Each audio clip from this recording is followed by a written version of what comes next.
Se você vai fazer nesse ano o concurso para PRF, PF, GCM Campo Grande, Polícia Civil, com certeza você se deparou dentro de direito administrativo com o assunto atos administrativos ou ato administrativo. E é sobre isso que nós vamos falar nesse vídeo aqui. Vou tentar passar para vocês de uma forma bem rápida tudo que há de mais importante quando o assunto é ato administrativo. Antes de mais nada, eu gostaria de convidar vocês, se você não está inscrito no canal ainda, se inscreve no canal para você não perder os próximos vídeos com dicas, videoaulas, enfim. Tem uma infinidade de conteúdo gratuito para você aqui no canal e de qualidade. Então já clica no botão gostei para o YouTube entender que você gosta desse tipo de vídeo, desse tipo de conteúdo e continuar te notificando sempre que sair vídeo novo, beleza? Vou jogar na tela para vocês o slide que eu preparei com os principais assuntos dentro de atos administrativos. Assunto esse, pessoal, que as bancas adoram, porque confunde muito os candidatos.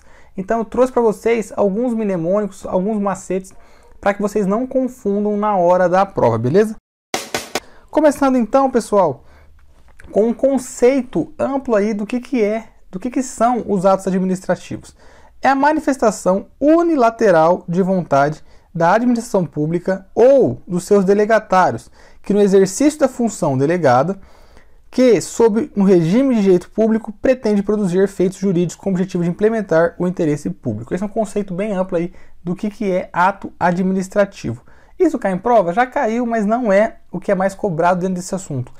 O que é mais cobrado são os elementos, ou também chamados de requisitos dos atos administrativos. E aqui nós temos já o nosso primeiro mnemônico para vocês não esquecerem na hora da prova quais são os elementos, requisitos dos atos administrativos. É o Confi for Mob. O que é esse Confi for Mob, pessoal? Competência, finalidade, forma, motivo e objeto, que também é conhecido como conteúdo do ato. Esses elementos chovem, despencam em prova e vocês vão entender o porquê, que eles se confundem, beleza? Vamos estudar um pouquinho rapidamente cada um deles. Quando a gente fala de competência, nós estamos falando do sujeito que praticou o ato. É o sujeito competente. Nossa prova pode vir tanto como competência, como sujeito competente. O que é a competência? É o poder que decorre da lei conferido ao agente administrativo para o desempenho regular de suas atribuições. Você, como servidor público, vai ser um sujeito competente para praticar o que a lei especifica para você praticar. O agente deve ser competente para realizar o ato. Se ele não for competente, ele pode incorrer em pena por abuso de poder na modalidade de excesso de poder. Então, se você não é competente, a lei não fala que naquele caso você é competente para determinado ato, você pratica ele, você está infringindo um dever, está agindo com excesso de poder e você vai responder lá por abuso de poder. Beleza? Aí nós temos a finalidade. O que é a finalidade, pessoal? É o resultado que a administração pretende alcançar com a prática daquele ato. É o seu objetivo imediato. Isso que é a finalidade. A administração pública ela deve sempre buscar o quê? O interesse público. A finalidade determinada pela lei, ela é explícita ou implícita. Então, por exemplo, a lei vai dizer qual é a finalidade do ato. Ou ela vai deixar claro, ou ela vai implicitamente dizer. E essa finalidade tem que ser sempre determinada pela lei, ela é sempre vinculada. Aí nós temos a forma, pessoal. A forma é a materialização do ato. Em regra, na administração, todos os atos devem ser formados. É ao contrário do direito privado, que lá no direito privado, no direito civil, nós temos a liberdade das formas. No direito público, não. Nós temos, em regra, todos os atos formados. Em regra, todos os atos têm que ser escritos e motivados. Nós temos algumas exceções, como por exemplo, atos verbais ou até gestos, como por exemplo, sinais dos agentes de trânsito. Motivo. O motivo é a situação de fato e de direito que gera a necessidade da administração praticar o ato. Não confundir o motivo, pessoal, que as bancas cobram muito, com a motivação. O que é motivação? Ela é justificativa por escrito da existência de pressupostos do fato. Ou seja, o motivo é a situação de fato, de direito, e a motivação ela é por escrito ali quais são esses pressupostos. E as bancas confundem muito isso na hora da prova. E por último, o objeto. O objeto, para você lembrar na prova, você lembra como conteúdo do ato. É a modificação fática realizada pelo ato no mundo jurídico. é ali o efeito já imediato que acontece. O resultado prático causado numa esfera de direito, seja criação, modificação, comprovação de situações concernentes a coisas ou atividades sujeitas à ação do poder público. O objeto, então, é o conteúdo ali do ato, é o resultado imediato que causa daquele ato. Aí nós acabamos e vamos para os atributos, que são as características dos atos. Quais são as características dos atos administrativos? Se vem essa pergunta na sua prova, você vai lembrar de outro mnemônico, que é o PAT. O que é esse PAT, pessoal? Presunção de veracidade, autoexecutoriedade, tipicidade e imperatividade. Lembrando que na hora da prova eles podem colocar lá quais são os atributos, quais são as características dos atos administrativos e colocar um desse e 4 dos elementos ou requisitos para você confundir. Então não basta só decorar os mnemônicos, tem que ter uma lógica para associar quais são os elementos, que é o config for mob, e quais são os atributos, que é o PAT, beleza? Então, rapidamente, o que é cada um? Presunção de veracidade. Os atos administrativos, eles são presumidos como verdadeiros e legais, até que se prove o contrário. Então, na prova, o que eles colocam? Que a administração tem que provar, por exemplo, o administrado, né, que somos nós, alegamos tal coisa, e a administração que tem que provar que aquele ato é legal. Não, o ato nasce legal, é você que tem que provar que ele está com alguma ilegalidade. Então, os atos, eles são presumidos verdadeiros e legais até que seja provado o contrário. Beleza? Autoexecutividade, autoexecutoriedade. O que significa isso? Que os atos ele pode ser executados pela própria administração sem precisar ficar pedindo, vamos dizer assim, bênção para outros órgãos. Não precisa ficar pedindo autorização para o judiciário para cada ato. Imagina, cada ato tivesse que entrar na justiça e pedir autorização para o poder judiciário para que fosse praticado aquele ato e engessar a administração. Então, se estiver na lei, a administração vai lá e pode executar esses atos.